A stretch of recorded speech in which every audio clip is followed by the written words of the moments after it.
today, and welcome to everyone joining us online. For any questions that come up as the session goes on, you can post them into the Q&A box at the bottom center of your screen, and I will put them to the panelists to answer towards the end of the session. The hashtag for the festival is CHI Fest 2020, so please get involved in the conversation on Twitter as well. So first, we will hear from the Minister. Carol Nellin was appointed as Minister for Communities as Deirdre Hagi, MLA, had to temporarily step aside for the role for health reasons. So Carol has been member of the Assemble for Belfast North since 2007 and served in the executive as Minister of Culture, Arts and Leisure from 2011 until 2016. So really keen to hear what she wanted to tell us today. So we will now play the video. I'm gonna go great.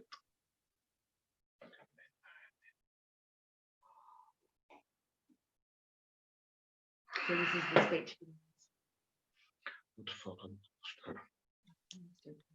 Making it easy to go on money. All right. Can you see me?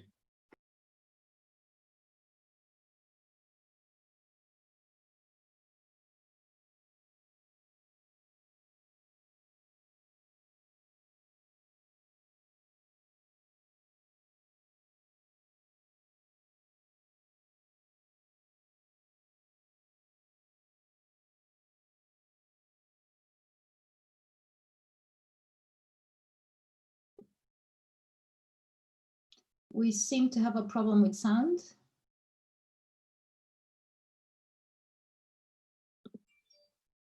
It has many challenges, and those challenges certainly have been exacerbated by COVID-19.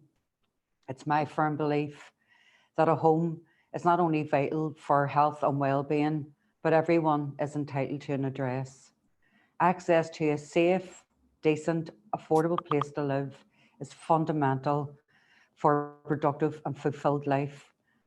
I want to talk now about the intermediate challenges around COVID-19, and I want to begin by thanking everyone who was involved in addressing the emergency. Over the coronavirus emergency period, we have taken a number of key steps for those who are homeless. And at the start of this, we were genuinely concerned that chronically homelessness would be extremely vulnerable to coronavirus. We were also concerned that due to the dislocation and closing of housing markets and options, would see an increase in some types of homeless presentations. The Housing Executive instigated an emergency surge plan and worked very, very closely with homeless providers, worked with our department, they worked with the Department of Health and many others throughout the lockdown period. We have provided temporary accommodation for over 3,000 households during this period, and I am proud to say that the individuals and families with no recourse to public funds were supported. There have been no record of instances of people what has been described as rough sleeping. During the recent emergency period here, the Housing Executive has advised that the people who previously slept in the streets are now engaging with its services and indeed with others.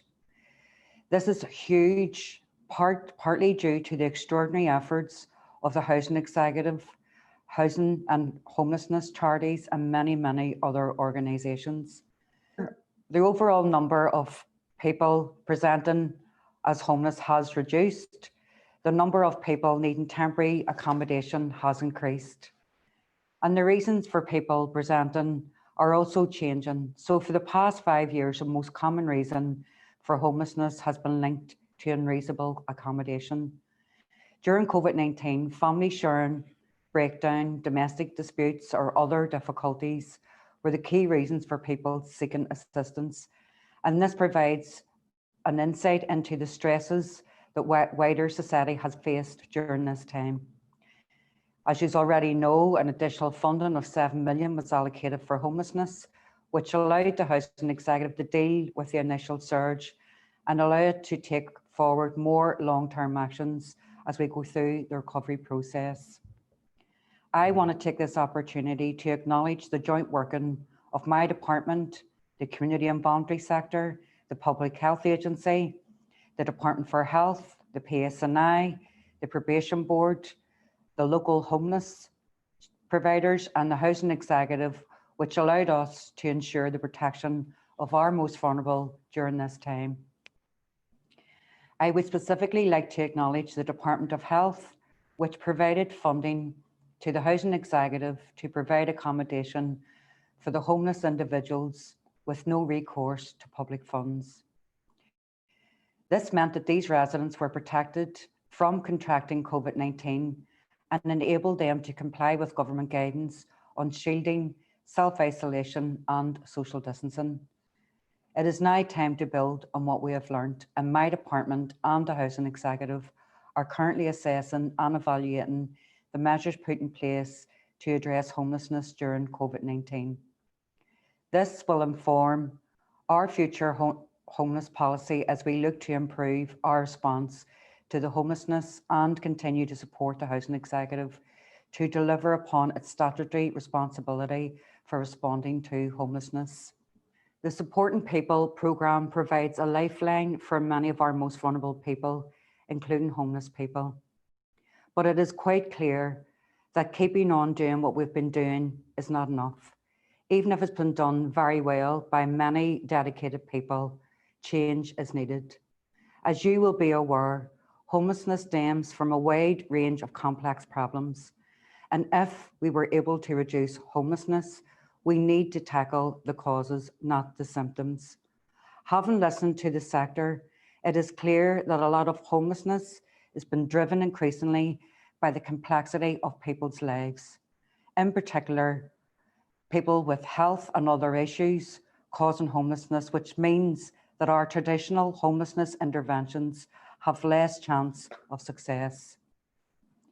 The department has been instrumental in progressing the objective of expanding Housing First, setting up a joint working group on homelessness, which took place in September last year. The meeting was attended by representatives from the Department of Communities, the Departments of Finance and Health, as well as the Probation Board, the Simon Community, DePaul, Queen's University, and the Housing Executive to consider how we all can work collectively in tackling homelessness and specifically to develop our Housing First pilot here.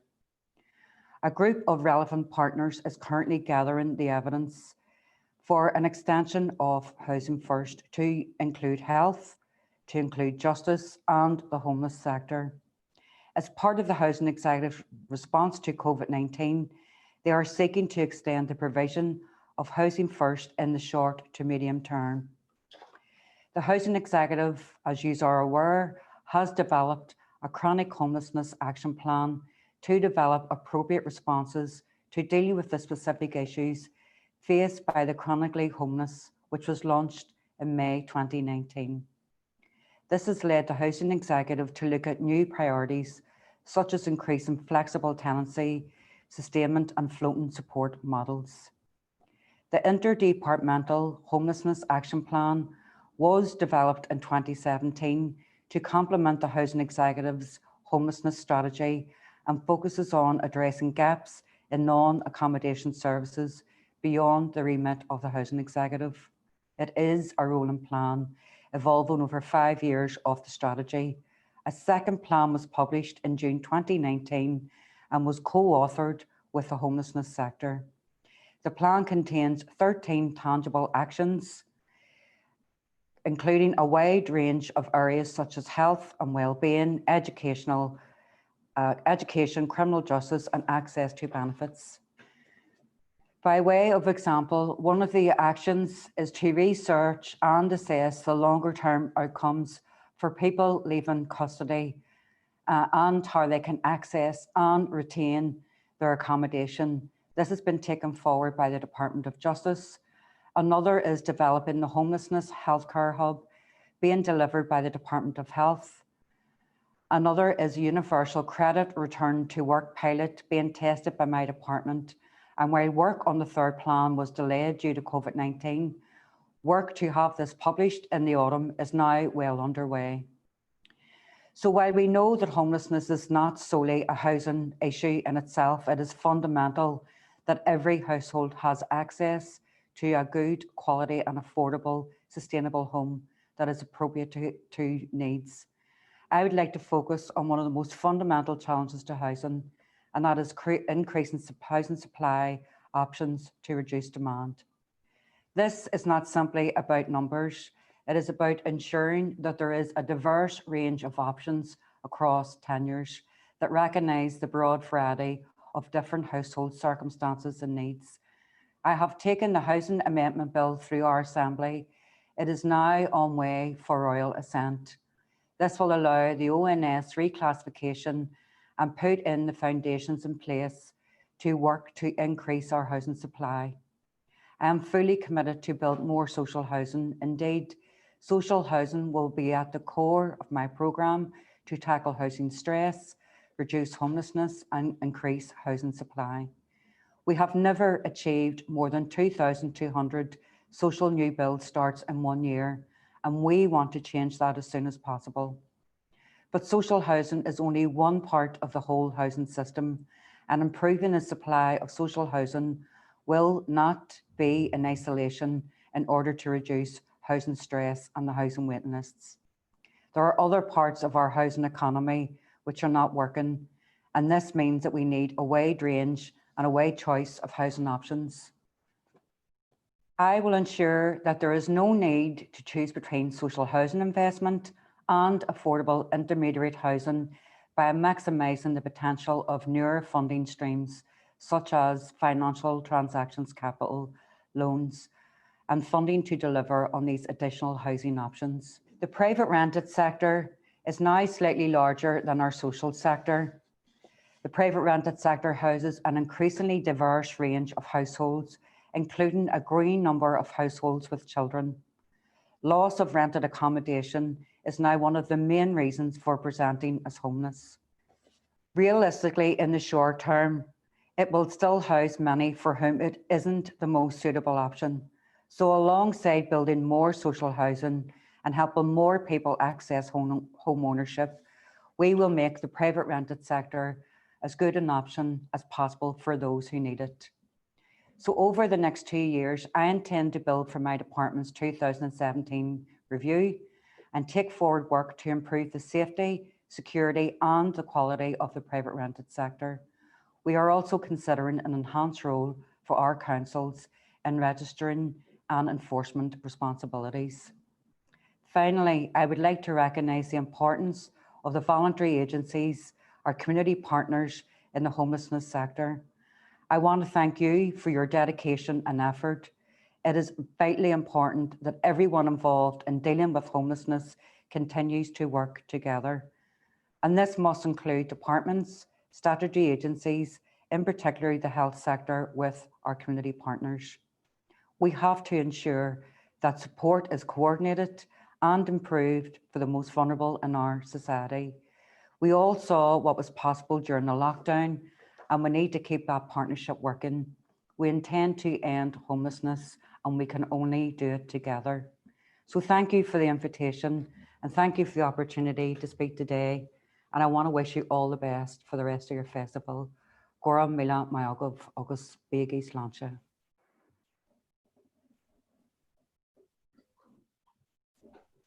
Now, there you have it. We are so grateful that the new minister made the time to do that for us. It's a new government, a new minister, lots of change, and yet so many positive messages, including the investment in social housing and evidence, and really that emphasis on partnership. So I think that this is a really good moment to hear from William, I think, and maybe your friend there as well. William, you're an expert by experience, but I really want to introduce yourself. And I know in particular that you're exactly the type of person that we want to hear from at a time like this, because you have plenty of experience of I'm William McCallum, and I was basically on the streets for 2 years, in and out of hostels and in and out of different beds. Housing First, when I went to jail, Housing First came and seen me. And they got me in the proper hostel, then they got me a proper flat. And this is my flat, and I love it. On the streets. See, when I was on the streets, I used to not sleep at night because I was scared of somebody stabbing me. But I found this bit at the back of McDonald's where there was a big metal gate, and you'd hear people coming in, so I could get at least 2 hours sleep, yeah.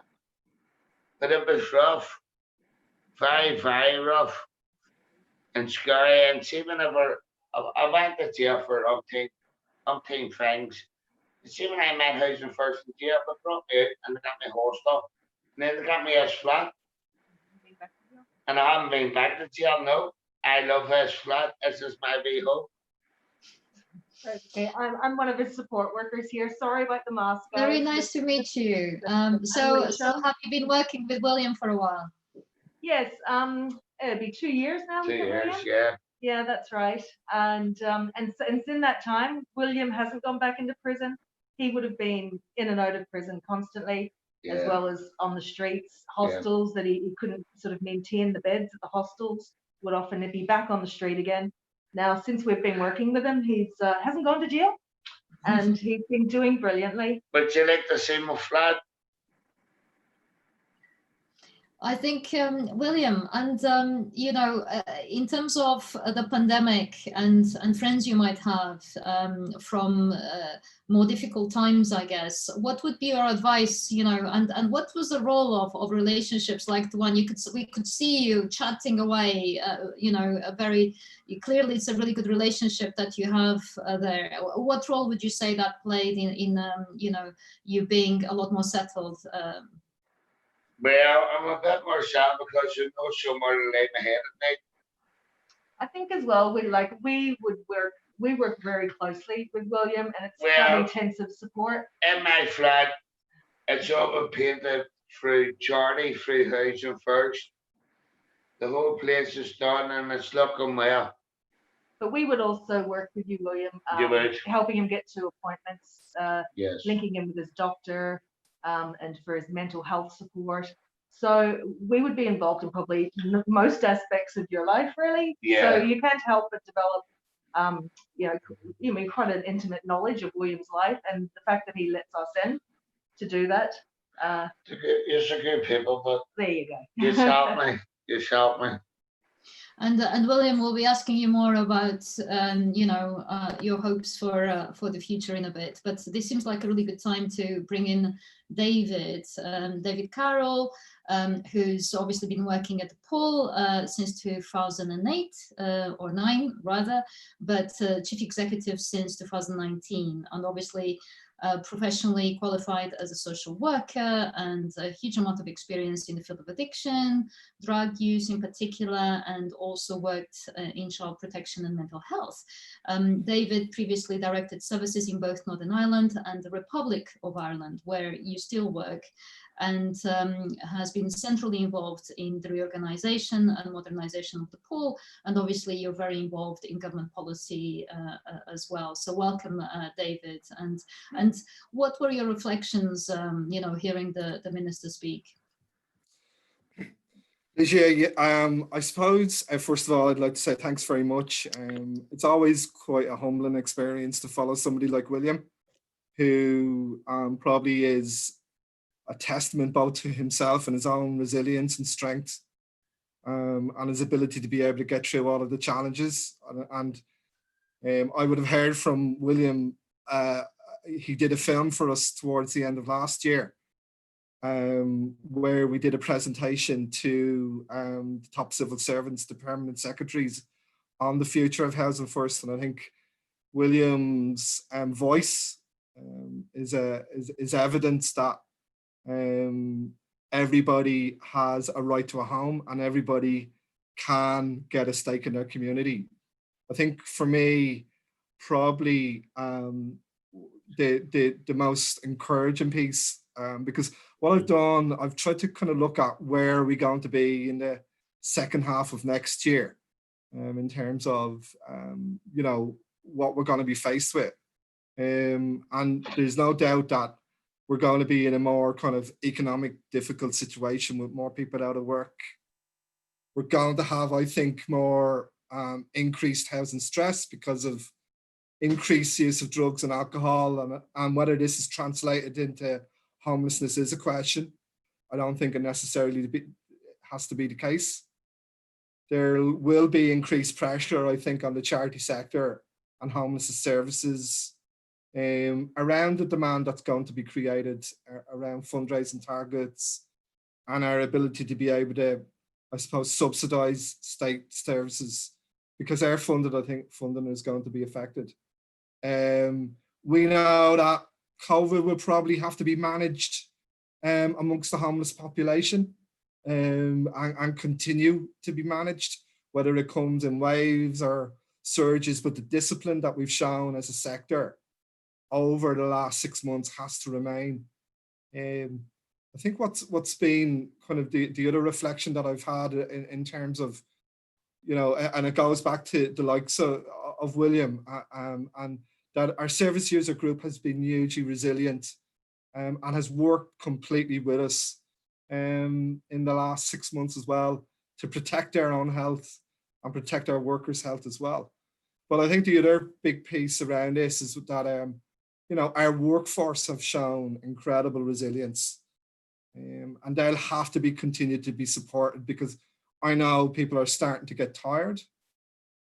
And there is a real need in terms of, I suppose, looking at the terms and conditions turnover of staff as well. What I was particularly encouraged about was the minister's, I suppose, reflections on what has gone well in the last 5 months. I think the voluntary sector has come together as never before. I personally was part of a chief executive group at CEO level, and our director of services and our staff actually got together to work with the housing executive. And I think the partnership with the housing executive as the lead housing authority has been hugely instrumental and positive during this period of time as well. There was very fast engagement with the housing executive and with the statutory services. It led to the appointment of a homeless sector liaison officer who created the bridge, Nicola McCrudden. Between ourselves and the housing executive and the health related services, there was an establishment of an interagency task group, the introduction of COVID protocols. But I think most importantly, there was a restructuring of services and new ways of working. And I think the flexibility of our staff to adapt to these working practices was considerable. We ourselves restructured our day centre in Derry. We had to restructure our Housing First services and work very differently within our community-based services and Housing First.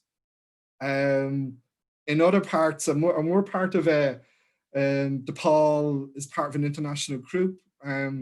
We work in the Republic of Ireland as well. We were involved in the introduction of 161 beds in the Republic of Ireland. We know that our sister organisation in the UK was involved in opening cocooning and shielding facilities in Manchester and in London. So there was a huge effort as well, I think, from the housing executive to introduce new services of shielding and cocooning facilities in Belfast in particular. And that did lead to people being taken off the streets and rough sleeping being eliminated during the COVID crisis. I think the minister's commitment to how that continues is hugely important. And I think that's probably something that, in reflecting on what's gone right in the last 5 months, we need to think of how that continues. For me, it's down to agility and responsiveness. It's agility in terms of how the resources have been able to respond in the last 5 to 6 months, and how that continues. The particular focus that the minister placed on health is hugely instrumental for me. We would have been lost, I think, within the sector without Health working alongside the housing executive and ourselves in protecting health. Examples of that, I think, was the Health Hub establishment or work in Belfast, in the West of Derry, the nursing interventions in Derry City, and the in-reach services that are provided through the Belfast Trust. And it goes without saying that helped us look at substitute prescribing, the management of mental health, the management of people who felt really under pressure as well. So I think for me, we've always known in homeless services that it's absolutely important that health is alongside us as equal partners. And that has not been the case in Northern Ireland, you know, up to now. I think, and that's no reflection of the commitment of the health professionals on the ground, but at a departmental level and a funding level, they have not been equal partners with us. And what I think the learning and what the minister has alluded to is how health becomes an equal partner in the strategic and operational delivery of a regional homeless strategy going forward. So I think for me, I think that that this requires now legislation, and it requires a revamp of how the regional homelessness strategy is actually delivered to bring together the various strands that now exist into one, I suppose, cohesive approach. I think the minister also touched on the role of the interdepartmental working. We had an interagency COVID operational group that's no longer meeting, which is kind of, I suppose, to a degree, it's done its work, but it does throw a spotlight on the way that departments work together. She mentioned the interdepartmental homelessness strategy group, and I think it's now time to put more energy into how this group works. Around justice, health and communities, and obviously the central role of the housing executive. I think it needs to be reconvened with urgency, and its work needs to be overseen by the relevant ministers. Our ministers did come together to work on homelessness a number of years ago when we had an emergency around street deaths in Belfast. And I'd like a ministerial spotlight thrown on the work of this interdepartmental work as well. The most, a big encouragement for us, and again, there's William there who's benefiting from Housing First, but her now full commitment to how Housing First is rolled out on a regional basis is hugely significant. The Paul have been calling for a regional assessment of Housing First, including health inputs for 4 or 5 years now. And we know it's part of the chronic homeless strategy, but it needs a greater focus. It needs a regional needs assessment. It needs to be priced and quantified, but also as well, the health intervention needs to be priced as well. We need to be able to bring health around the table around Housing First, or it doesn't work. And it's now time for a regional Housing First coordinator, I think, to be put in place in order for that plan to be implemented as well. So I touched on the workforce, and the minister thanked the workforce, and I think the gratitude is there. But you know, where many of us now are at a stage where our terms and conditions are reaching minimum wage levels, and yet our workforce have never worked as hard. They put their health on the line. We now need to hear from government that they're taking their issues seriously alongside the rest of the social care workforce. We need a new vision around how supporting people funding is delivered, and has to be a commitment to support providers to provide a progressive wage structure. Supporting people is largely at the limits of its capability. The minister did touch on that we have to work in different ways. But, you know, we can't put that responsibility solely onto charities for providing the solution to the terms and conditions issue. This obviously, and I'm speaking on behalf of the Paul, is in the context of being open to change, open to providing services differently where appropriately. We've absolutely demonstrated our agility within this COVID pandemic and before, but we do need the conditions and circumstances by which this agility can be supported. That's organisations remain viable and sustainable during any period of change in the future. For me as well, for what the Minister has said around the renewed commitment to social housing, what I'd like to add to that is that we need to be able to assess how single people are accommodated within an overall social housing strategy. That's fundamental to making Housing First work, and it's fundamental to making an approach to balanced communities that work as well for people like William. William and people like William need to have a right to the housing. They have a right to live in their communities, and they have a right to be supported within their communities in sustainable homes. How we plan our social housing plays a big part of that. So I suppose from my point of view, we are at a time of a real pivotal time.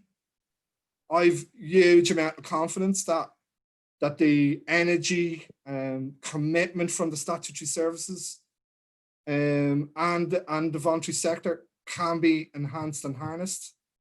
But I think it's so important that that energy's taken advantage of and harnessed in the next couple of months in order to be able to look at things in a different way and to be able to come up with a different vision, particularly on how our strategies are applied between supporting people, between the chronic homelessness strategy, between the homelessness strategy, and between the interdepartmental strategy as well. We need a degree of simplification of that process. But I'm really, really excited of what the next kind of 6 months full of a lot of challenge as well, and a degree of trepidation, but hugely excited by what we can achieve in the next 6 months and year on the homelessness front. Thanks so much, David. That's a really good overview of what's happening and the challenges that need addressing. And I'm thinking, William, about what people are learning from you in terms of the next period we're going to go through to make sure that no one is without a home and the homes they have are appropriate.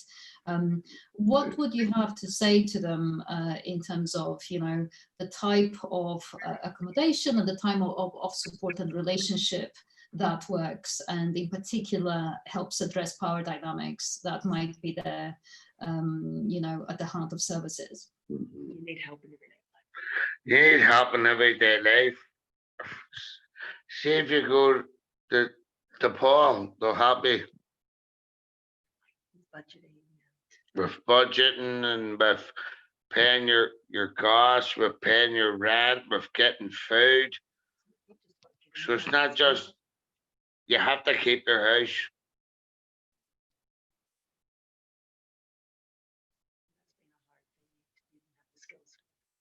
And that was something I didn't have hard skills for. I had to get them to help me with budget and everything.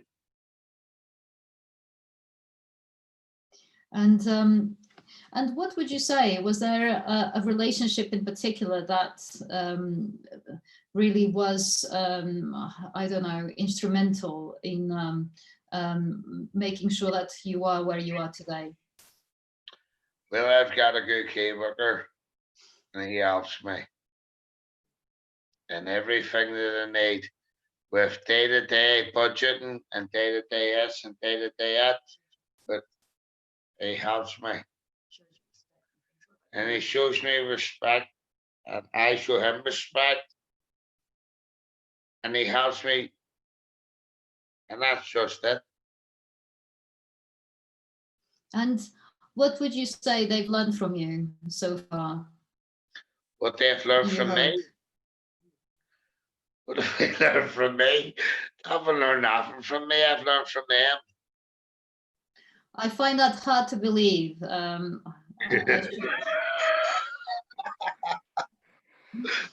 think what I've learned from you, William, is that when you put your mind to it, you can make things work. And I think you've shown that example both today, but also as well, you did a film for us before, William. Dad. And it was shown to a lot of the top civil servants in the north, in Northern Ireland. And I think what we're learning from you is that people may have given up on you before, William, but you haven't given up on yourself. And things can work out if you put your mind to it and you get the proper support and the proper housing. You're right. You are right. 100%. Yep. And David, obviously in Northern Ireland, the street homelessness numbers are a lot lower than in other nations by and large. And yet the temporary accommodation numbers are still relatively high, again, like other UK nations. What would you say is being done to help address that particular issue? Because obviously we do know that the chronic end of homelessness is incredibly important, but still relatively small in relation to the number of people at risk. And in particular at this point in time, when so many people are being pushed into poverty and potentially homelessness. So what is being done about the people already in TA and the people who may end up in those situations over the next coming months and years? I think what's going to be pretty important is the review of temporary accommodation that's going on at the moment, and we're waiting for that report to be published. I think that will kind of help us shape in terms of, well, what does temporary accommodation need to look like in the next couple of years? But that doesn't work unless what goes alongside it is a plan around transition. In terms of, and that transition has to come around what do the future of community-based services look like, and how, and are we building the right housing in the right places? So I think the minister talked today around the provision of housing alongside this. I suppose what I'd like to be able to see is a stronger plan and targets, particularly for our cohort, which is working with largely with single people, although we do work with families as well.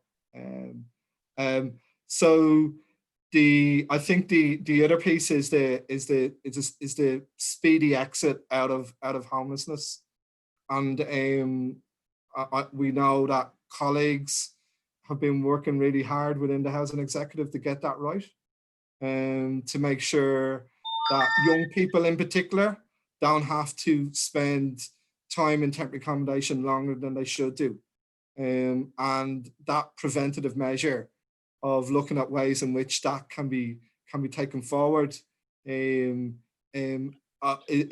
hugely important as well. I think the ongoing challenge around affordability is a question that I probably would have around the universal credit kind of piece, because inevitably there will be more unemployment in the next 6 months, a year, 18 months, 2 years in Northern Ireland, and how we support those who are getting into rent arrears and rental difficulties is something that I would want to have a really clear strategy around at the moment. I think that's a work in the Republic of Ireland, I think, has shown that, and that rent arrears and the freezing of rents has played a kind of crucial part and critical part in making sure that people haven't come into homelessness. We need to monitor how that goes in the next year, 18 months to 2 years, for people who are the working poor, and how they're supported not to go into temporary accommodation once government subventions start to be lifted, and that's going to begin in August, obviously, clearly. I think, as I said, the temporary accommodation review, the future strategic direction of the social housing, and also as well where we go in economic difficulties in the next year to 18 months are critical.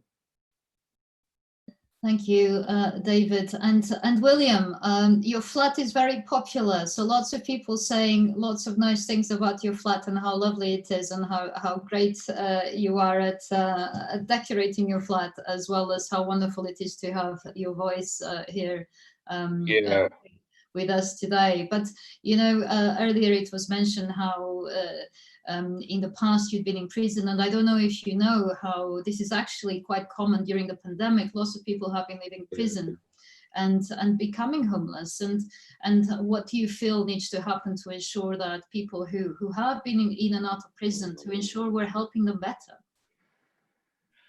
I don't know, if there were more people to help, there were more people will be helped. A plan for getting released, a plan for getting released and having somewhere to go. Yeah.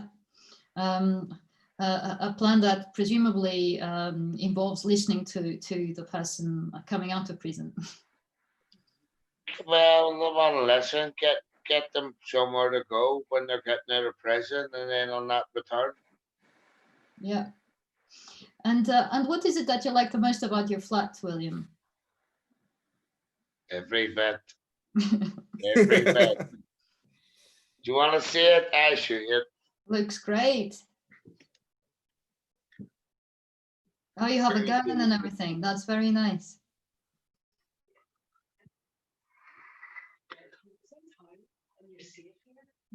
It's my home and I'm safe. From jail. You see. You see my You've done a flat. fantastic job. Everyone agrees.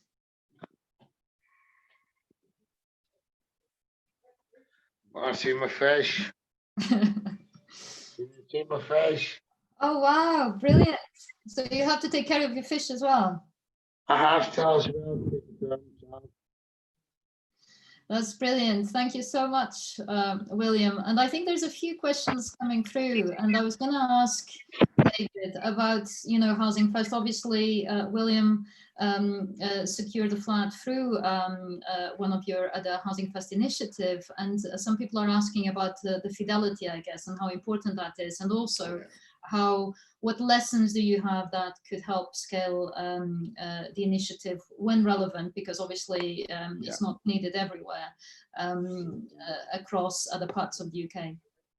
So we're part of a cross-border Housing First hub. So we've really tapped into the fidelity model, and we did our own internal fidelity kind of assessment against the European model 2 years ago, and to a large degree we were coming out, I think, to compliance really with the learning. Where we fell down upon, I think, was identifying the affordable properties, which to a degree wasn't fully our own kind of responsibility.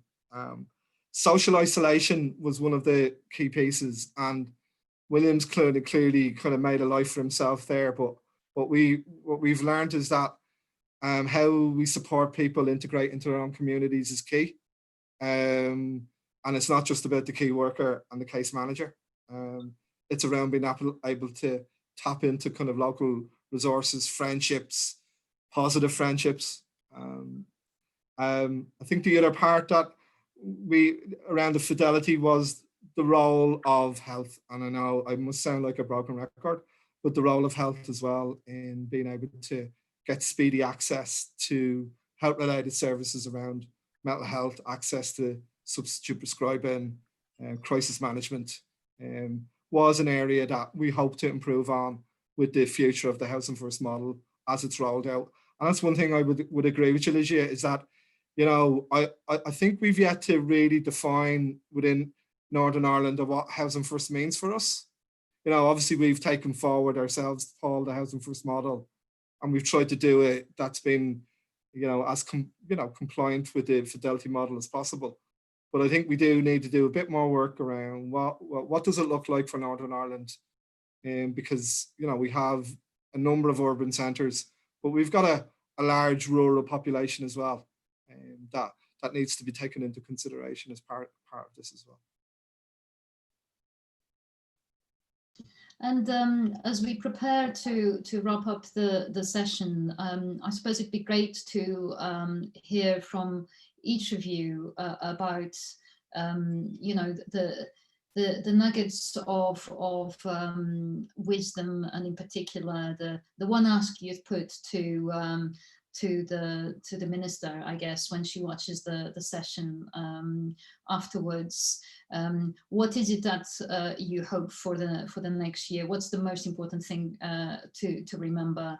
And also, Dave, maybe this one is more for you. One of the things that I've been most impressed by in Northern Ireland has been the integration between health and housing, and how health took much more of a lead than it seems than in other parts of the UK. It seems that in the period when there was no government, you know, lots of really great work around different departments working together worked really well. So how can we ensure now that there is a government that those ways of working stay in Northern Ireland for the long term, and how can we ensure that the lessons from those ways of working then spread to other parts of the UK as well? Maybe let's start with William, and you know, your top tips and wishes as we need to ensure that everyone at risk has, you know, a lovely place to call their own. My top 10 wishes would be there would be never nobody on the street. There would be more houses for them to go to, and they would be all living happily. And that's it. Need more houses for the homeless. Definitely. Permanent houses for the homeless. Thank you so much. Thank you so much, William, and for being with us today and showing us your lovely flat. Congratulations again, and all the best. And, you know, make sure that you know, you share your wisdom as much as possible, so people do continue to learn from you. And David. Thank you. Thanks, William.